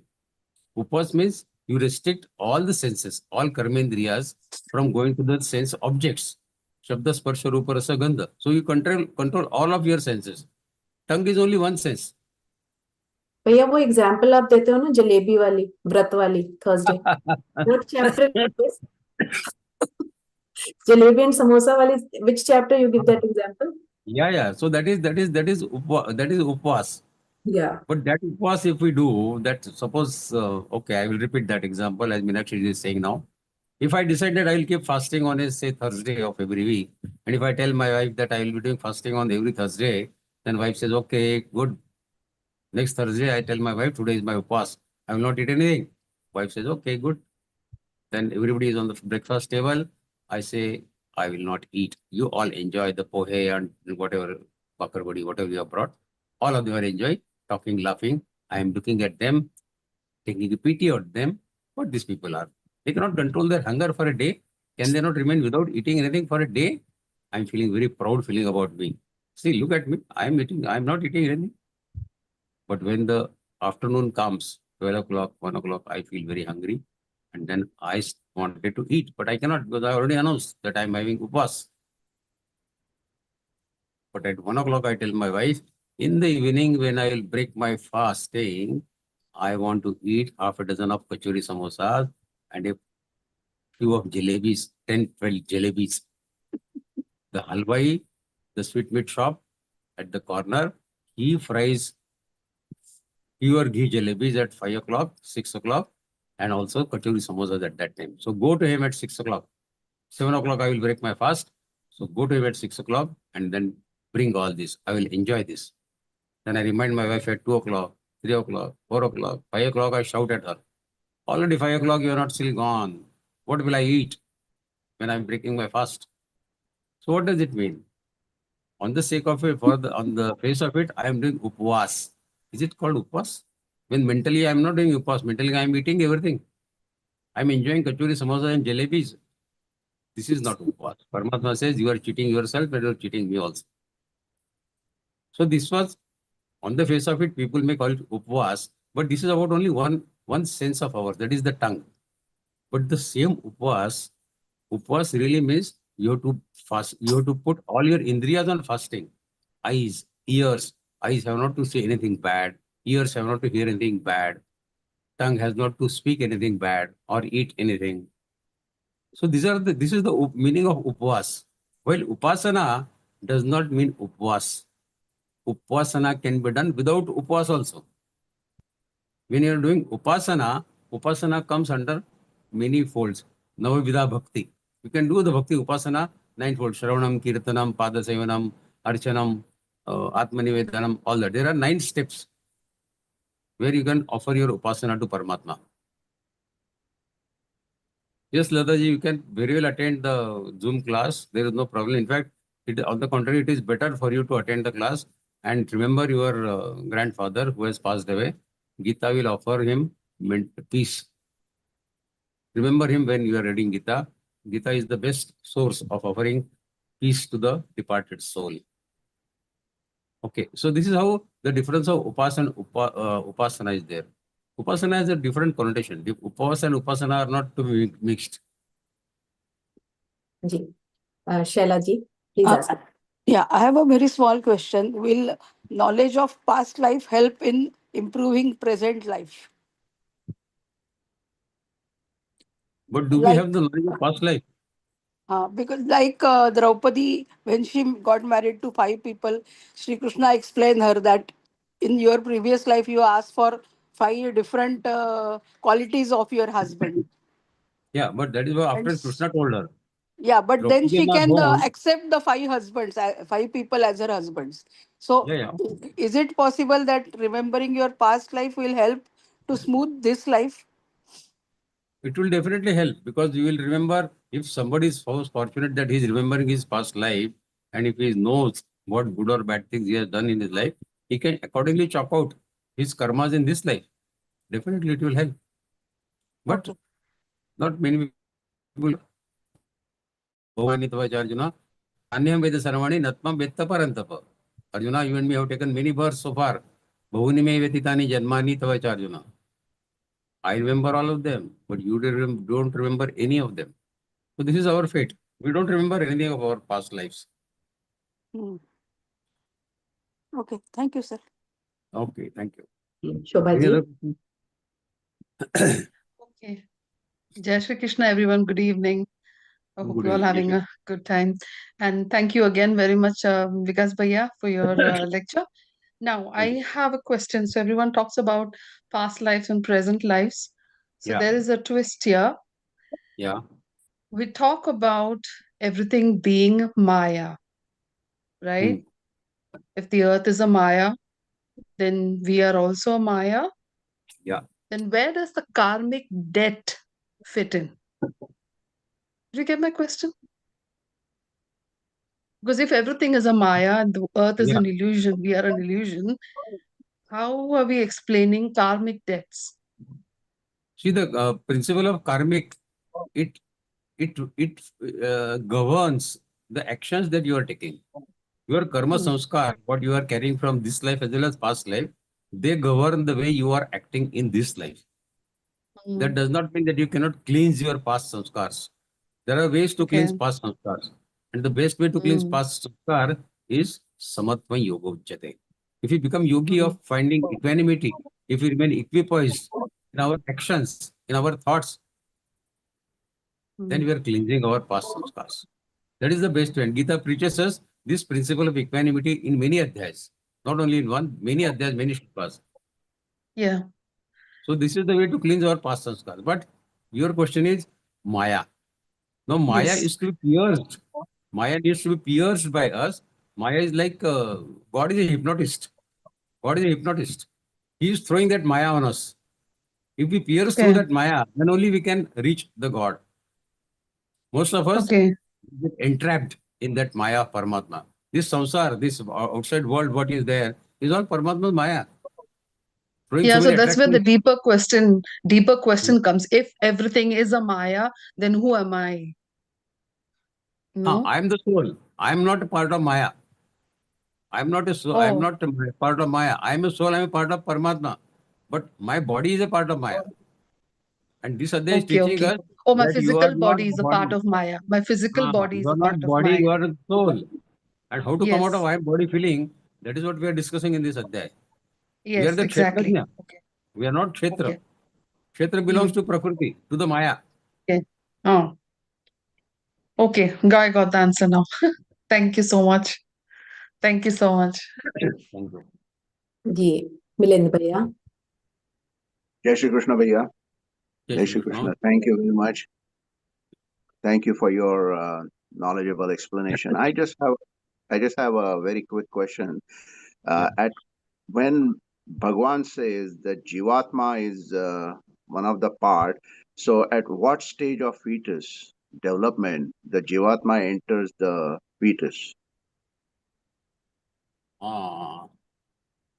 See, for that you have to go to the anatomy of the birth. But normally they say that on the 3rd or 4th month onwards, when the body is taking shape in the mother's womb, it starts moving. When the first movement takes place in the body of that fetus that is there in the mother's womb, first movement in the body is an indication that the Jivatma has entered. Till the time Jivatma is not there, the body cannot move on its own. It is the Jivatma, the life force, that makes that child to move its legs, hands. So that is an indication that the Jivatma has now entered that body. That's why the ladies are very fond of touching their belly when the boy or that whatever is there in their womb, when it starts moving in the belly, they start touching their belly again and again to see that, yes, the life has come. The life has getting generated now in my body. But aren't the heartbeats are there even before the movements? The heart is beating right from the beginning of conception, right? Any I mean, movement, when the heart heart or is legs or heart or legs or anything, any sort of movement in the body is due to the occupants entering of that Jivatma in that body. The body on its own cannot do anything without the Jivatma in that body. When the Jivatma enters, then only the heart will start beating. In the Jivatma is there, then only the heart, hands and legs will start moving here and there. Without Jivatma, nothing can happen in the body. Whether it is in the mother's womb or whether it is outside. Thank you. Thank you very much. Shri Vidya Didi, ask a question. Jai Shri Krishna, Bhaiya. I have two questions. One is this 24 elements, when the Atma comes out of the body, whether it will be carrying all these 24 elements, I just want to know. Sorry, your voice was breaking. She asked if the Atma will still be carrying those 24 elements once it exits that physical form, body. No. The Atma doesn't carry all those. See, there are three types of sharir which we have. One is the gross, one is the subtle, and one is causal. So this Sukshma sharir is the only sharir that we carry after the death. And that Sukshma sharir is nothing but the balance sheet of our past karma sanskars. That balance sheet carried by Sukshma sharir is the only thing that comes with us. And that decides what kind of body we are going to have in the next life. So Sukshma sharir is the only thing that we carry, not the gross or the causal body. Okay. And one more question is, when you say that Paramatma is in everybody's body, then why there is a behavior of some people which is not in a good thing? You see, Paramatma has given his Sarvacham Risanna Vishnu, he is there in all, as confirmed by Lord in many shlokas of Bhagavad-Gītā. But he has also said that I have given the freedom of thinking and freedom of karma to the beings. So what they do with their intellect, mind and senses is their business. They can properly use it or they can misuse it. Whatever they want to do it, the freedom is given to them. Most of us, we misuse it and we don't attain Paramatma. Paramatma becomes very unhappy that I have given them this body, mind, senses, intellect to attain me, but they are all getting engaged only in sense gratification. So this is a test for us. Paramatma has given the freedom. How we use that freedom is up to us. Freedom of thoughts and freedom of karma, both are given to us. Now we have to use this freedom judiciously, properly to attain Paramatma and not getting engaged only in sense gratification or only living the material life. At the end of life, when we realize what we have done in the life and we realize that we have done nothing, we have just earned money which we are going to live here and we are going empty-handed. No good karmas we are carrying with us. So whatever we do, we have to definitely understand that Paramatma has given this body, mind, senses, intellect to us for attaining him. How much of that we are doing every day? We have to take our own scores, Svadhyay. So that's Svadhyay we have to do on a regular basis. Every night before we go to bed, we have to find how much closer I have gone to the God in today's karmas that I have done. Have I moved closer to him or have I gone away from him due to my karmas? This way only we can improve our karmas and go closer and closer to him till we take our last breath. But that's it. That should become our habit of daily life. Thank you. Bhaiya. There's a question in the chat again, Bhaiya. Jai Shri Krishna, Bhaiya. Today, many people are there who take to their past life through sessions. Is it as advisable according to you to take such? I think past life regression is what she's asking about, that some people try to do past life regression and go back to their past life. Is it advisable to take such sessions? Not really, because how much trustworthy they are, one does not know how much trustworthy they are. People do planchet. You know the planchet? They call some Atma and then they ask some questions to him. Some people believe, some people don't believe. But out of fun, many people do it. They put a coin on the paper and then on paper they write yes, no, A, B, C, D, E, F, G, H. And then they ask a question and the coin moves according to them. I don't believe that the coin really moves on its own. But they say that in college, it was more fun because we used to move it with a magnet. Whether if somebody is moving this finger pressure. But getting such replies from the departed soul is not the right way. This is the black magic, we can say. Kali Vidya ye. We should not fall prey to that. We should do Adhyatma. Why to get engaged in this black magic sort of things? Yes. Okay, Rajni Didi, I hope you got your answer. Vijay Lakshmi Didi, please ask your question. Namaste, Bhaiya. Namaste. I have one doubt. Actually, remembering God, praying God means I have to do puja with the dravyas, or remembering telling slokas is enough, or what? My doubt. Sorry, can you please repeat? She said, is just... No, doing by puja with the dravyas and all, making everything like offering flowers, the deepa, all those things, or remembering always is slokas and all, telling whatever I know, bhajans and all, enough, or physically I have to do all those pujas. Yeah, of course, we are supposed to chant all slokas, stotras, mantras, whatever we know while doing puja, but without expecting anything in return, reward from God. We should do it as a Nishkam Seva of Paramatma. When we start expecting something from Lord, then our every Seva becomes a Sakam Seva, and every Sakam Seva puts under bondage. We want to get free from bondage. So this is an opportunity given by us, to us by Lord, to perform the Nishkam Seva. So whatever puja you are doing, by chanting mantra, shloka, stotra, whatever, should do that way, but without expecting any return reward of that. And one more doubt, Bhaiya. Children, family, without any expectation, we can't serve them much, When attachment is there, only willpower will be doing for them sevas. Do you think your attachment only is making them work? They have no intellect of their own? You can grow No, them. we will be serving when small child almost will be day and night, mother will be serving to them. Without, due to that, some attachment will come. Afterwards, if they are doing something, maybe for them it may become bad, good. We'll be trying to tell to them, no? So without telling to them how to keep our mind calm. See, we have to keep attachment and performing our prescribed duty separate. While performing your prescribed duty as a mother to the son or daughter you are doing, it is you are performing your prescribed duty. But that should happen without attachment. I always give example of Lord Krishna. Lord Krishna was a very beloved son of Yashoda.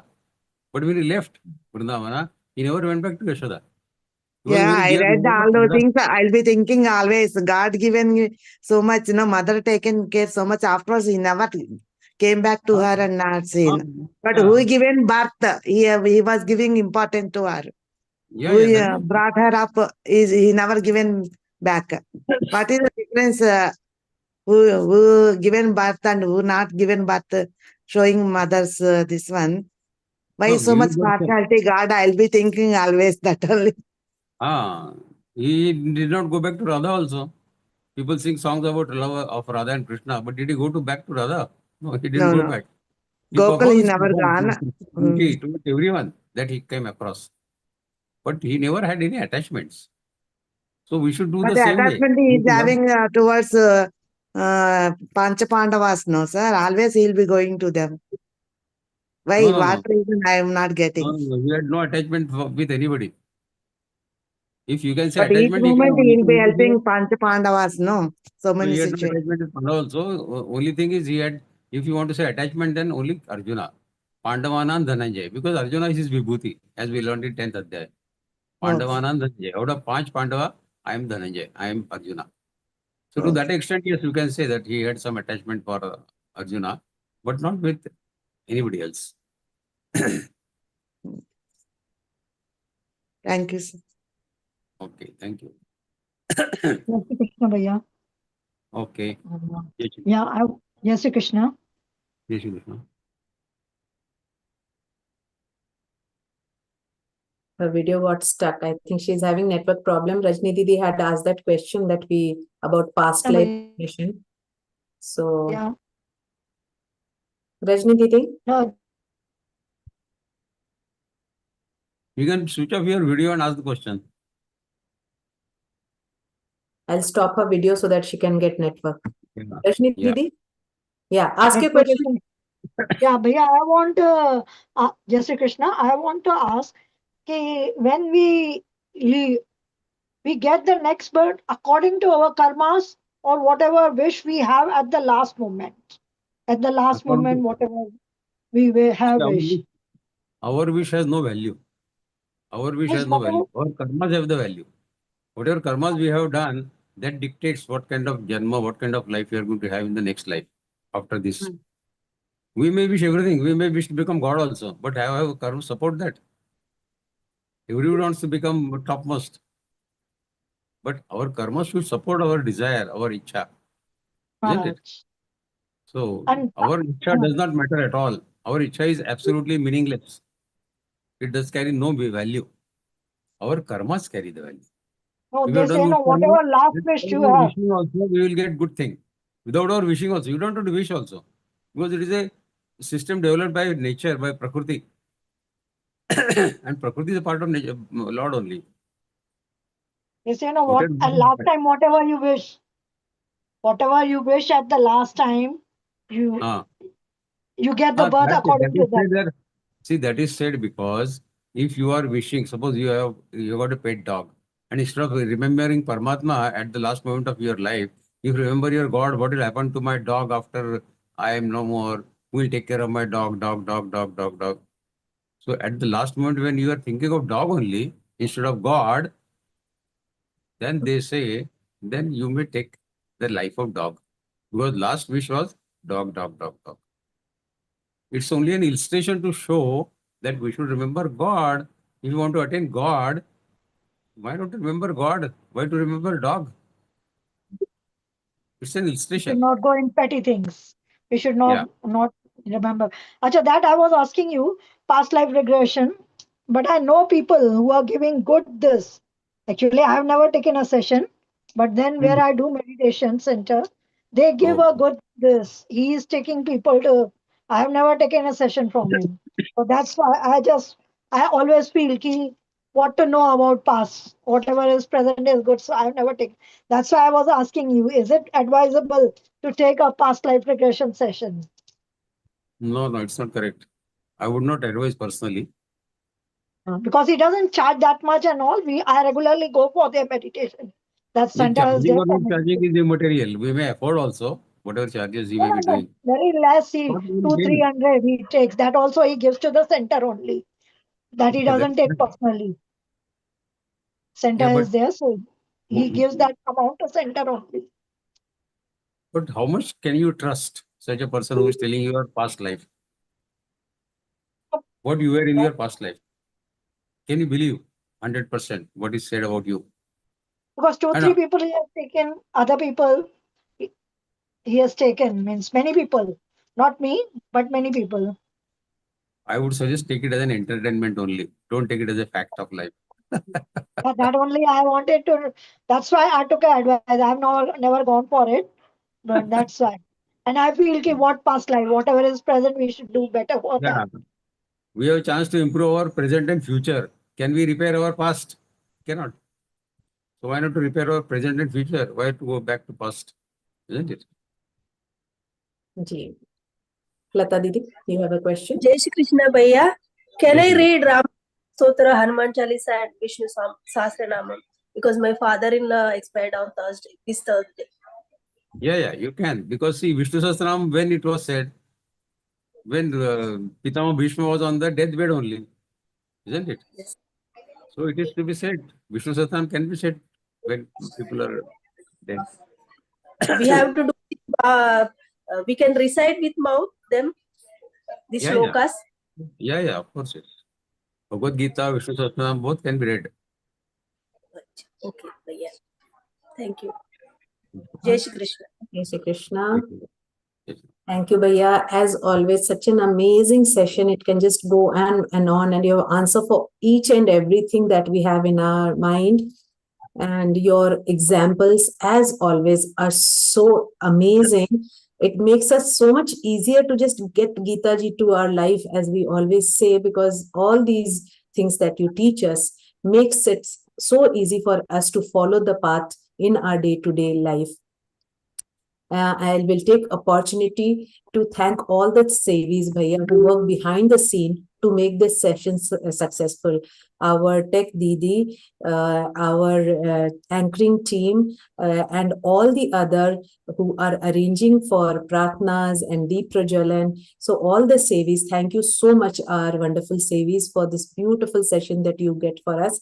And our respected sadhaks, I am not going to forget you all, because you all give us this opportunity to listen to such amazing orator like Madhu Didi said. Bhaiya is an amazing orator, and week after week we can just go on and on listening to him. So thank you so very much, respected sadhaks. Do come back next week for more. Bhaiya, if you give us the permission, then we can bring the session to the close. And for the closing prayer, if you say, invite Didi, our Vijayashri Didi. She is an amazing, so much she is serving in our Geeta Pariwar, and so many sevas she is giving. And I will request our Vijayashri Didi to close this session by offering the entire session to the holy feet of Lord Shri Krishna. Vijayashri Didi, please take the closing prayer. Jai Shri Krishna Didi. Yogesham Satchidanandam Yogesham Satchidanandam Vasudevau Rajapriyam Dharma Saustapakau Viram Krishna Vande Jagadgurum Krishna Vande Jagadgurum. Jai Shri Krishna. Thank you everybody for attending, and do come back next week, because this is a very, very intriguing chapter and Bhaiya makes it so much easy for us. Let's all sit together and chant Hanuman Chalisa, because the strength of bhakti and shakti is what we get from this. Didi, can you play the Hanuman Chalisa for us?